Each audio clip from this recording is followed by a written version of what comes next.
За өнөөдрийнхөө нэвтрүүлгээр шууд лайваараа сэтгэл зүйч сайн заяа гэж байгаа урьж оролцуулж байна. Танд энэ өдрийн мэндийг хүргэе. За баярлалаа. Та хоёрт ч гэсэн энэ сайхан өдрийн мэндийг хүргье.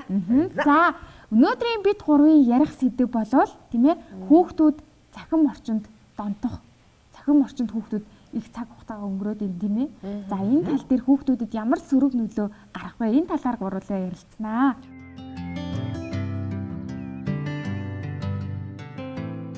Бас их чухал сэдв сонгож авч хөндөж ярьж байгаад нас баярлалаа. Тэгээд ерөнхийдөө сүүлийн жилүүдэд бол цахим орчинд донтох энэ зүйлийн тухай энэ асуудлын тухай хүмүүс маш ихээр ярьдаг бастыг хоёр анзаарсан баг. Цахим орчинд хүүхдүүд бол маш ихээр донтож байна гэж яриад байдаг мөртлөө яг энээс яаж гарах уу, яаж сэргийлэх үү гэдэг аргын тухай бүгд өнөөдөр яг нэг үгөө дэлгэрэнгүй ярилцаад аав ээж болон хүүхдүүдтэй зориулаад зөвлөгөө тусламж хүргэцгээе.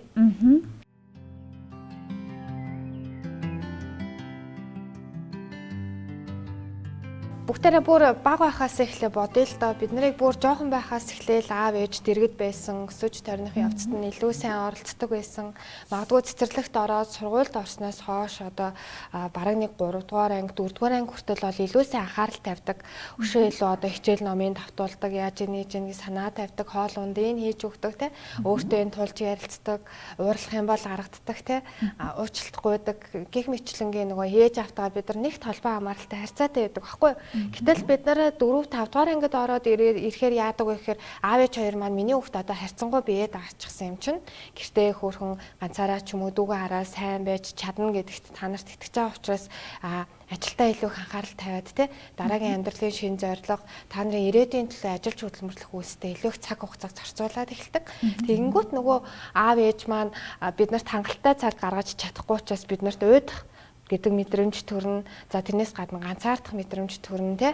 Хөгжих хэрэгцээ гэдэг юм үүснэ. Тэгээд тэрийг нөгөө хамгийн түрүүнд нөхөж болох хэрэгцээ нь юу юм гэхээр мэдээч найз нөхөдтэйгээ уулзсан те. Магадгүй найз нөхөдтэйгээ уулзах боломж байхгүй ч юм уу эсвэл гэрээсээ гарч болохгүй аюултай байх гэж бодож байгаа нөхцөл зарим үед бүр мөнгөгүй ч байдаг те.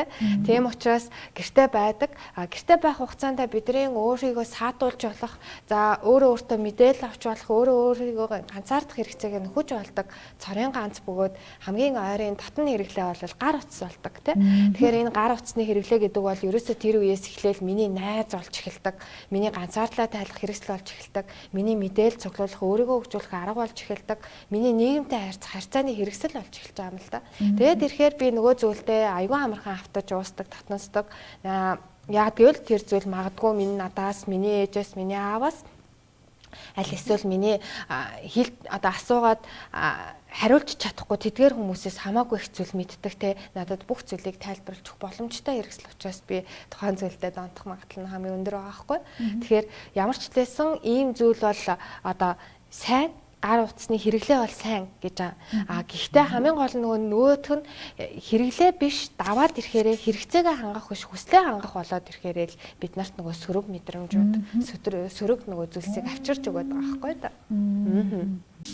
Бидний амьдралын салшгүй нэг хэсэг болсон захим орчныг ухаалгаар ашиглавал бидэнд хэрэгтэй зүйл маш их байдгийг анзаарч байсан нь. Захим орчноор дамжуулж дэлхийн нөгөө захад байгаа хүнтэй дэргэд байгаа мэд ярилцаж, хол байгаа найз нөхөдтэйгээ өөрийн дуршлагыг хуваалцаж, мэдлэгээ зээлж, бие даан суралцаж, хоббигоо хөгжүүлж, дэлхийн дахны мэдээллийг хормын дотор л авч болно гэд ашигтай зүйлс олон бий.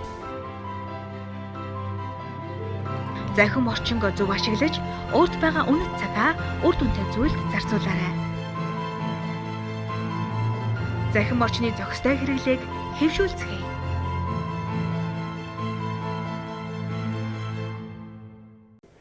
Тэрэлж өгөө.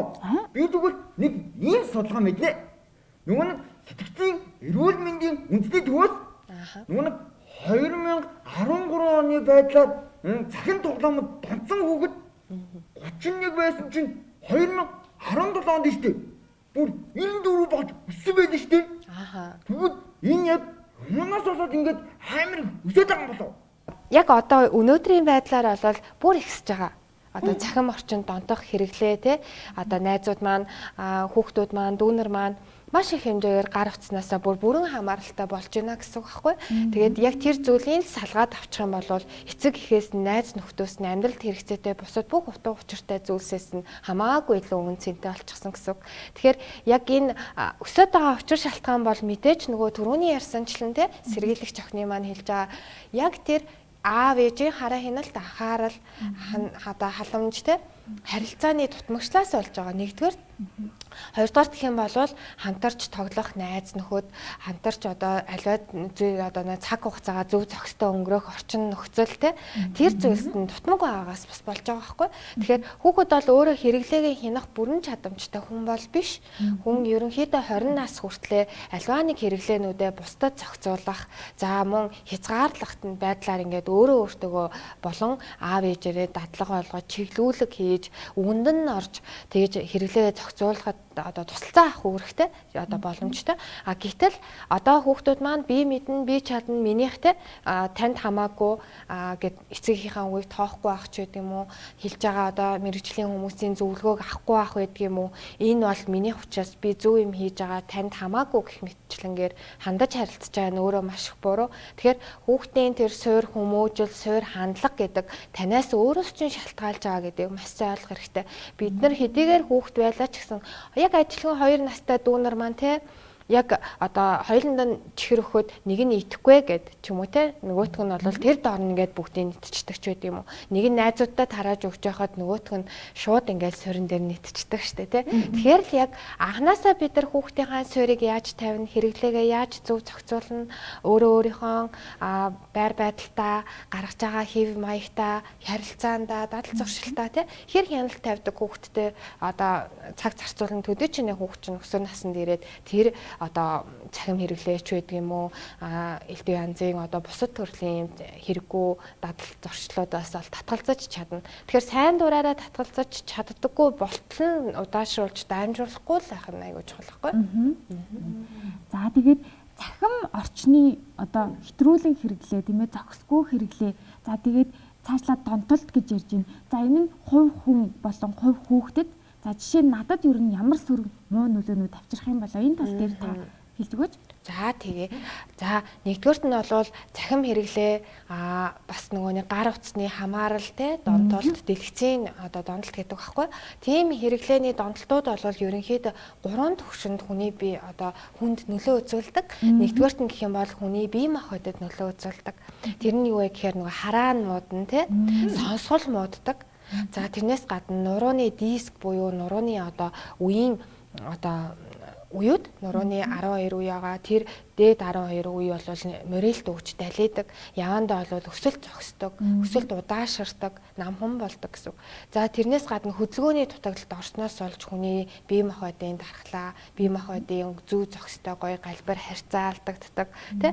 Тэрнээс гадна гар хурууны үе ингээд байнга утас оролдоод тахаар хурууны мэдрэлүүд хүртэл зочролд орхоо болдог. Одоо ямар нэгэн зүйлийг хийж барихад ингээд болох болдог гэсэн. Одоо эмх цэгцэхгүй юм тавих ч байд юм уу. Ер нь юм гараараа юм их дургу алдаг гэсэн үг байхгүй. Тэгэхээр л нөгөө хурууны уян хатан чанар алдагддаг. Тэгээд үеийн шингэн алдагдах гэх мэтчлэнгээр маш олон сөрөг нөлөөллүүдийг үзүүлчихдэг. За гэтэл нөгөө яг сэтгц талаасаа яадаг юм бэ гэдэг хүмүүсийн хамгийн их сонирхдаг асуулт энэ байдаг байхгүй. Сэтгц талаасаа ямар нөлөө үзүүлдэг вэ гэхээр нэгдүгээрт нь гэх юм бол хүний анхаарал ойдоход муутчихдаг. Альваа сонсож байгаа, үзэж байгаа мэдээлэлээ ойлгохоо болно. Олон дахин үздэг болно. Үзээд ч бүр ингээд зарим зүйлсийг хүлээж авч чадхаа болно. Амархан мэдээлэлээс уйддаг болно те. Ингээд зүгээр нэг юм урсаа сонсоол өнгөрдөг. Тийм байна гэд маргааш нь санахаа болдог ч гэдэг юм уу. Сонирн биш болчдөг. Тэгэхээр хитрхийх нөгөө мэдээллийн бөмбөгдөлт яваад хахаар хүний сэтгц тэр бүх мэдээллийг хүлээж авал хогийн сав шиг хадгална гэж бол байхгүй шүү дээ те. Тэгэхээр яг өөртөө таалагдж байгаагаа авдаг болдог гэсэн. Хэрэгтэйгээ биш хүсэж байгаагаа таалагдж байгаа л авчдаг болдог гэсэн. Тэгэхээр ийм өөрчлөлтүүд гарч байгаа. За тэрнээс гадна нөгөө хүний сэтгэн бодох чадвар, ой тогтоолт анхаарлаас гадна хамгийн хэцүү зүйл нь юу юм гэхээр маш хурдан хугацаанд хариу үйлдэл үзүүлэх, аливаа зүйлийг нөгөө тунгаан эргцүүлж бодох, асуудлаа шийдвэрлэх чадварууд бас дагаад муудаж байгаа. Тэгэхээр энэ сэтгцийн үйл ажиллагаа муудна гэдэг нь өөрөө тухайн хүн сэтгцээрээ дамжуулж өөрийнхөө бие махбодыг те өөрийнхөө сэтгэл санааг, өөрийнхөө сурлагыг, өөрийнхөө хөдөлмөрийг хянах чадварг сөрөг болчихно гэсэн үг. Тэгэхээр нөгөө сэтгцэн чинь магадгүй одоо бүр хүндрээд гэмтчих юм бол өөрийгөө хяналтаа алдна гэсэн үг. Одоо сөрөг зан авиртай болно, хин нэгэн дээрлэхүү одоо хүүтэн хүндий дууга ямар ч харьцааг болох ч үгүй юм уу те. Юуны ч тухай бодохыг хүсэхгүй байх, одоо амьдралаас бүр итгэхгүй, уйдах ч үгүй юм уу. Тийм хүн мэдрэмжүүд хүртэл төрж эхэлж байгаа хгүй. За гэтэл 3 дахь нэг зүйл байгаа. Тэрний үеийн гэхээр хүний сэтгэл санаанд нөлөө үзүүлчихдэг. Хамгийн түрүү нөлөө үзүүлдэг зүйл бол амьдралын итгэхөнд буурчдаг. Ерөөсөө л ийм нөгөө гэр орноо цэвэрлэе, салхинд гарыг, найз нөхдөйгөө уулзъя те, нэг хүний нэг юм итгэхтэй үлээдэг штэ. Идж байгаа хоол нь амтгүй болчдөг. Тэ хийж байгаа юмдаа сэтгэл ханамж авахаа болдог. Өөрөө өөрийгөө бусдад ямар харагдаж байгаад нэг анхаарал хандуулахаа болчдөг. Эсвэл одоо өөрөө өөрийнхөө одоо хийх ёстой зүйлсээс татгалзаж эхэлдэг. Тийм юм сөрөг юм одоо дадал хөвшилтэй болж эхэлж байна. За хоёр дахь зүйл нь юу гэхээр гутранг байдалтай болдог. Сэтгэл хөдлөлнөөс сөрөг болж байдаг. Ямиг дандаа сөргөөр хүлээж авдаг. Аав ээж нь загнах юм бол намайг загнаж болохгүй. Чи хүний эрх гэж хэлж эхэлдэг ч байдаг юм уу те. Гэтэл энэ хүн надаа яагаад хэлв те.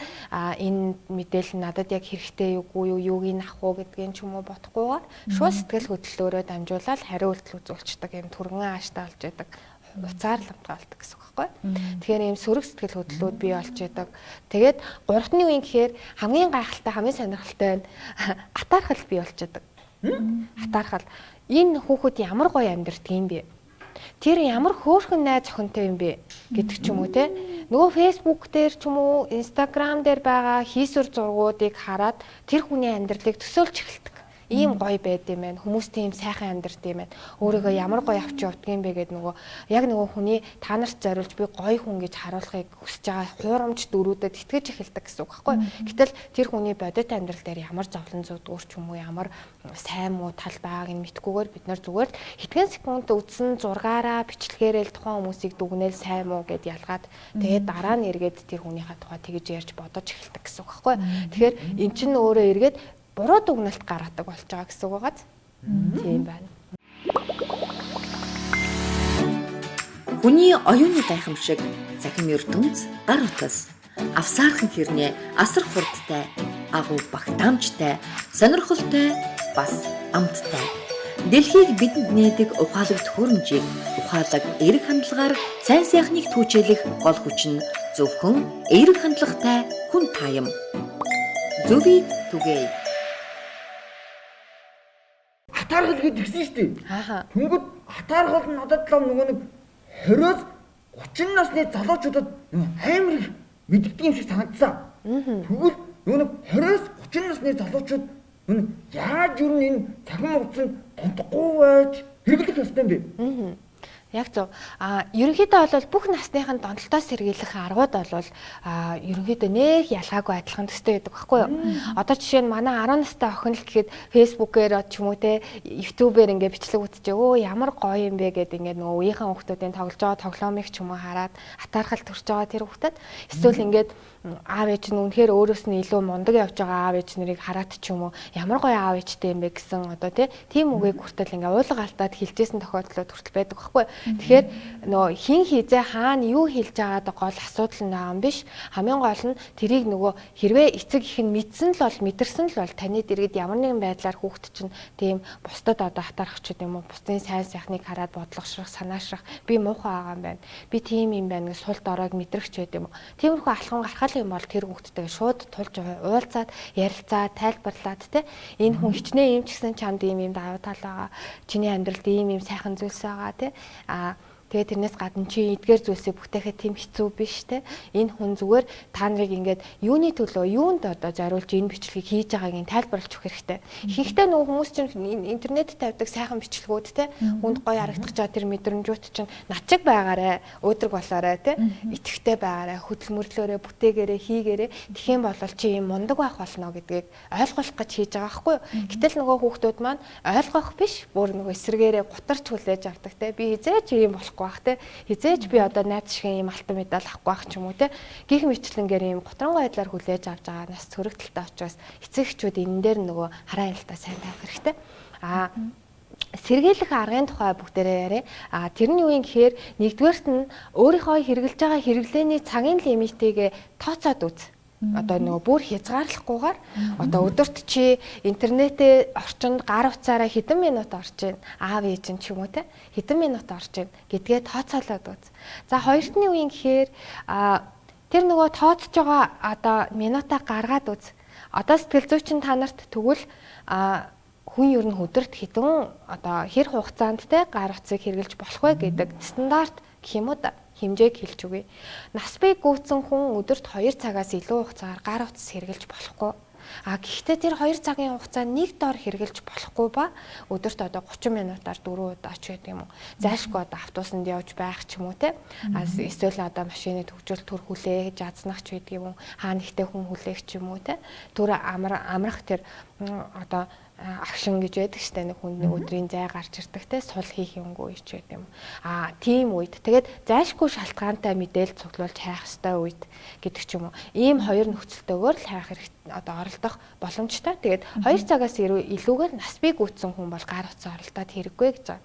Харин жирэмсэн эмэгтэй насанд хүрээгүй хүүхэд за тэгээ тэрнээс гадна өндөр настан гих мэтлэнгийн бас тэгээ дээр нөгөө харааны болон одоо нуруу суулт үе мөчний хөгжлийн одоо юм асуудалтай байгаа болон бэрхшээлтэй байгаа хүмүүс ерөнхийдөө болвол 1 цагаас илүү хугацаагаар гар утас хэрглэж болохгүй. Энэ нь таны сэтгэл санаа, сэтгэгч болон бие махбодод сөрөг нөлөөг эргээд авчирна. Гэхдээ тэр 1 цагийн хугацаанд бас нэг дор үзэж суухгүй. 20 минутын хугацаатай өдөрт 3 удаа байхад хангалттай гэж байна. Хэрвээ та ингэж чадах юм бол таны зан аашд өөрчлөлт гарахгүй, та тухайн зүйлээс хамааралтай болохгүй, орой нойрчин сайн хүрнэ, хоолоо сайн иддэг болно, сөрөг зан байдал үүсэхгүй, юмыг эрэг гоё таатаагаар хүлээж аваад амьдрах уран зориг нь үргэлж одоо дүүрэн байж идэг. Бид нар хэлдэг штэ одоо чи миний хүүхдээ ингээ гар утсан дуртай юм чи аав тоглол те. Тэгэнгүүтээ цагийн дараа чи тоглолоо гэж загнадаг те өөрөө хүчээ. Тэгээд тэгэнгүүтээ чи юм хийсэнгүү, гэр цэвэрлсэнгүү одоо тийм ороо өөрөө хураасангүй хоолоо хийсэнгүү гэдэг ч юм уу ингээл өсвөр насны хүүхдүүдэд бүр хариуцлагын хэмжин зөндөө олон зэмлүүлэх юм гарч байгаа. Тэгээд тэгэнгүүт нөгөө хэрэглээд байгаа хэрэглээ маань тухайн үнийгээ улам амьдралын итгэхгүй залах уу хөдөлмөр зангийн хоошин татаад байна гэдгийг ойлгохгүй байгаа байхгүй.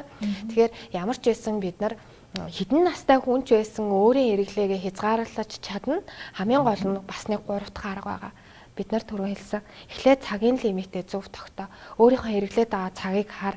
Тэрнээсээ баг багаар бууруулах зарчмаар өдөрт одоо нас бий гүйцэн хүн 2 цаг, насанд хүрээгүй хүүхэд болон одоо онцгой нөхцөлтэй хүмүүс бол 1 цаг хэрэгэл. 3 дахь нэг зүйл нь юу юм гэхээр энэ сөрөг хэрэглээ удаан дамжирвал за эсвэл энэ сөрөг хэрэглээ амьдрал байсаар л байх юм бол бид нарт эргээд ямар сөрөг нөлөөллүүдийг авчирч болох вэ гэдэг талаар мэдээлэлтэй ингээд цуглуул магадгүй бага наснд байхад нь хүүхдээ аль болох жоохон байхаас нь эхлээд зүгээр тайлбарлаж ойлгуулад тэгээд энийг хэрэглэснээр чамд ямар өөрчлөлт гарч болох уу? Чи ямар сайн талууд ч нүггүй болох уу? Ямар муу талууд бий болох уу гэдгийг хүүхдэд тогтмол тайлбарлаж өг. Ялангуяа өсвөр насны хүүхдүүд жишээ нь нэвтрүүлэг үзэж байгаа тий. Тэр хүүхдүүд бол одоо дүүнартаа энийг тайлбарлаж өгөх хэрэгтэй. Хүн нөгөө өөрөөсөө гаргаж хэлж байгаа, ярьж байгаа зүйлдээ хүн өөрөө итгэдэг. Дандаа хүнээс мэдээлэл аваад байвал тэр чинь бас нөгөө яг өөрт чинь сууж өгдөг байхгүй. Тийм болохоор дүүнартаа зөвлөж өг, дүүнартаа хамт энэ алхмыг хэрэгжүүл, аав ээжтэй зөвлөхөөг. Тэгээд нэг гэрт байгаа хүмүүс өөр дадал хөвшилтэй байх юм бол тэр гэр бүл яг нэгдмэл байж чаддгүй дандаа зөрчилтэй байдаг. Тийм учраас гар утасны хэрэглээ гэдэг зүйлийг ялангуяа оройн цагаар огт битгий хэрэглээрэй. Орой 8 цагаас хойш 10 цаг хүртэл ч юм уу гэрээрээ хамт унтахаасаа өмнө 2 цаг байгаа шүү дээ. Тэр цагт л та нарын хоорондын ихтгэлцэл, та нарын хоорондын харилцаа, та нарын хоорондын бат бөх байдал ирээдүйн ололт амжилт, ирээдүйн гэр бүлийн аз жаргал чи хэмжигддэг байхгүй юу? Тэгэхээр бид нар бүгдээрээ яг өнөөдрөөс эхлээд яг одоо байгаа цаг мөчөөс эхлээд хажууд байгаа хүмүүстэй цаг гаргая. Тэр хүнтэйгээ тулж ярилцаад уулзъя, харилцъя, ярилцъя. Чатаар бичгээ болцгоё, тий? Одоо хаа нэгтэй байгаа хүмүүстэйгээ аль болох одоо видео кол хийдэг ч байд юм уу, тий? Гадаад байгаа хөдөө орон нутгтай хүмүүстэйгээ тэгэж харилцаа үүсгэх зарчмаар ингэж харилцдаг байя гэдэг уриалгыг бас сэтгэл зүйчин төвшүүлж байна. Тэгээд тэгэж чадах юм бол та бид нар бүгдээрээ сэтгцийн хувьд сэтгэл санааны хувьд гэсэн эрүүл ах боломжтой. За цахим донтолт гэсэн сэдвийн хүрээнд ор тийм ээ.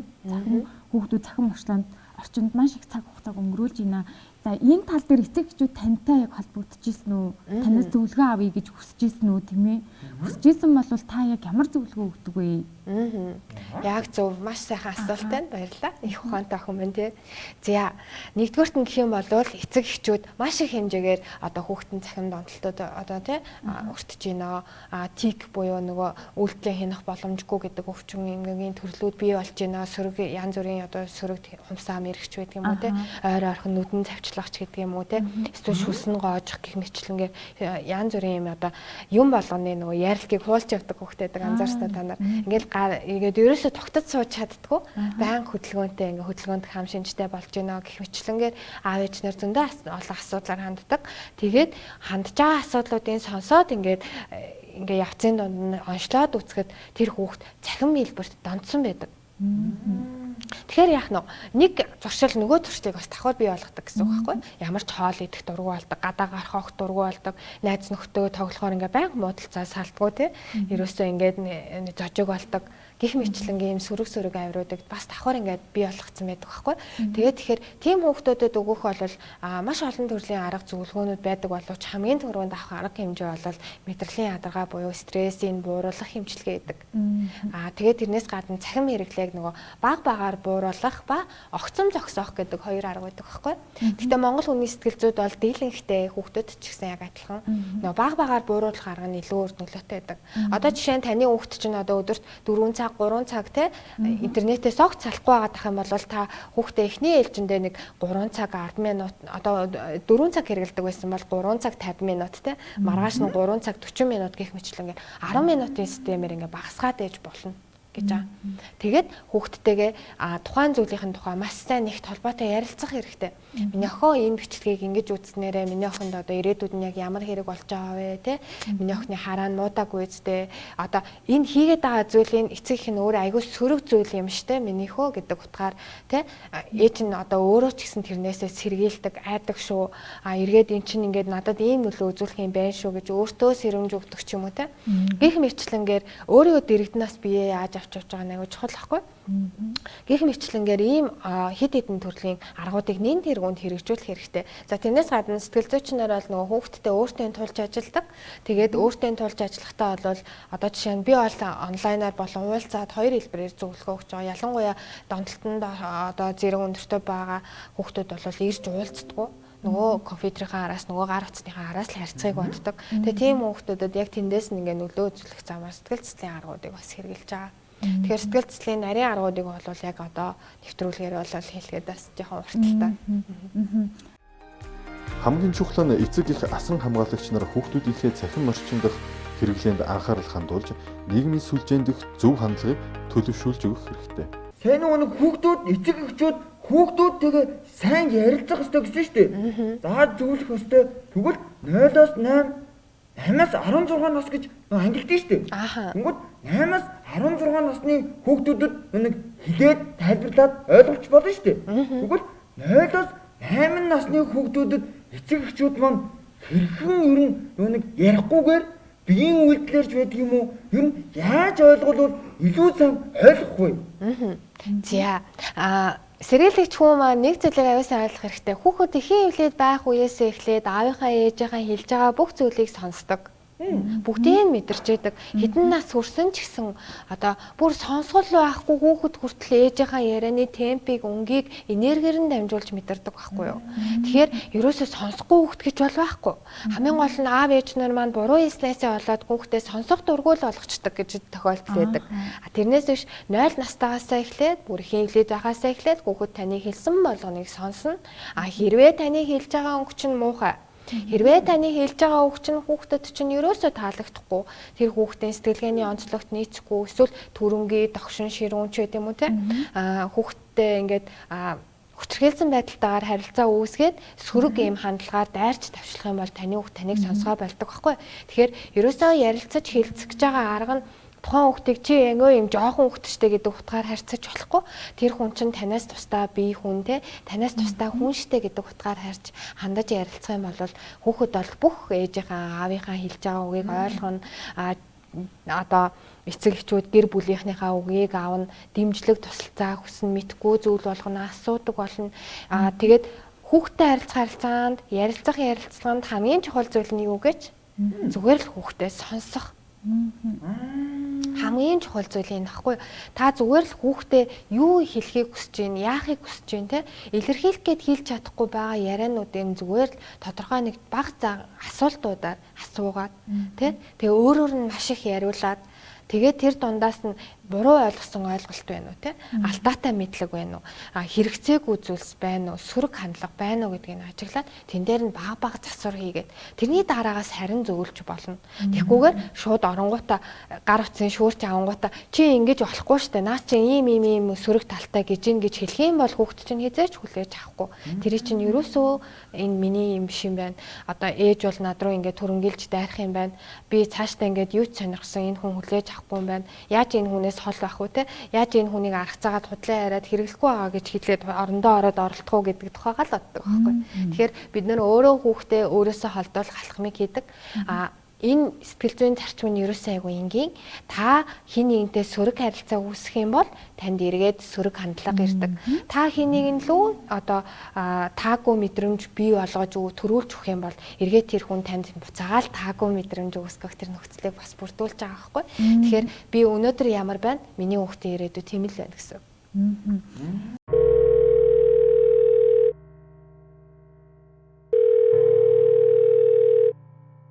Байна.